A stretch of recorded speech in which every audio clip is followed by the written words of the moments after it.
Test tube baby. Children are the gift of God, but some couples are deprived of this gift.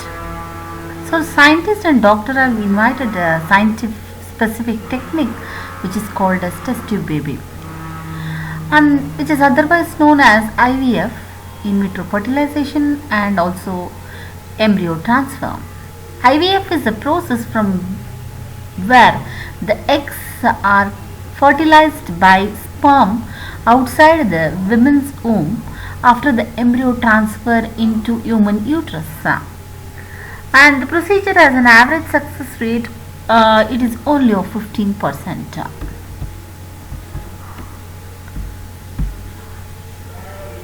It was Patrick Steptoe and Robert Edward to perform the in vitro fertilization resulting in the test tube baby.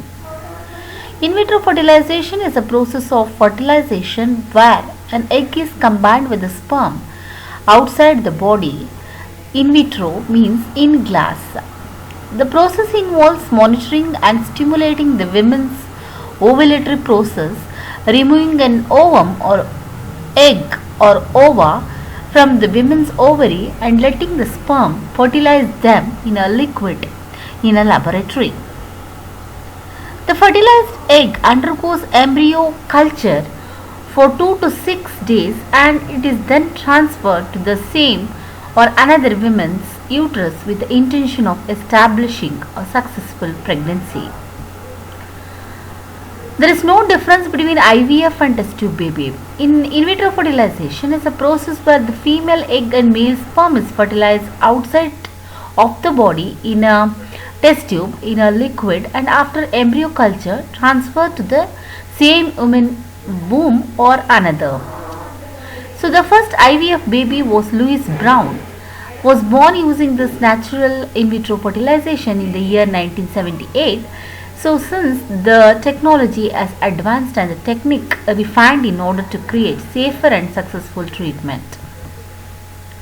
So what are the procedure involved in the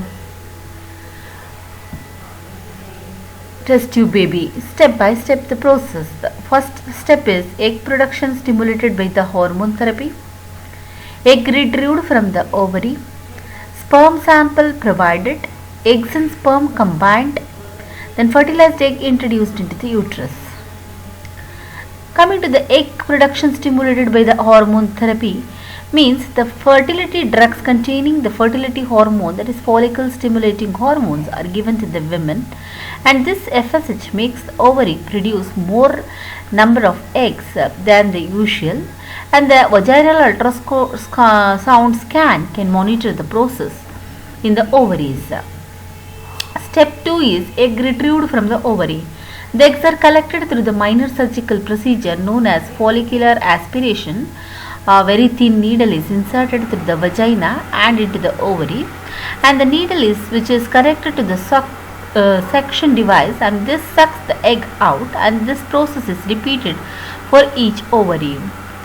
So in year 2011, researchers have suggested that collecting 15 eggs from the ovaries in one cycle gives the highest chance of a successful pregnancy.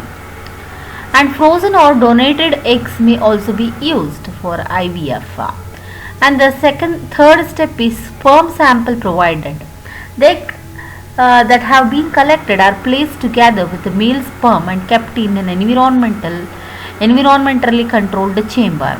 After a few hours, the sperm should enter the egg. Sometimes the sperm is directly injected into the egg, and this is known as intracytoplasmic sperm injection. Step 4 is eggs and the sperms are combined to allow fertilization. And step 5 is fertilized egg is introduced into the uterus. The transfer of the embryo is done using thin tube or catheter, and it enters the womb through the vagina. When the embryo sticks to the lining of the womb, healthy embryo growth can begin and test tube baby is delivered.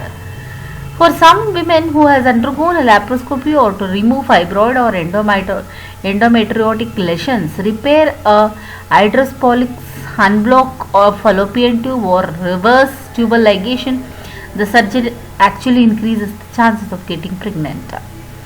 So what are the advantages of IVF or test tube baby? IVF helps many patients who would be otherwise unable to conceive. The ultimate advantage of IVF is achieving a successful pregnancy and healthy baby. IVF can also make this reality for people who would be unable to have the baby otherwise. So for women with a blocked or damaged fallopian tube, IVF provides the best opportunity of having a child using their own egg. Then what are the advantages of male advantages? Male infertility. The couples with male infertility problem will have much higher chance of conceiving with IVF than conceiving naturally.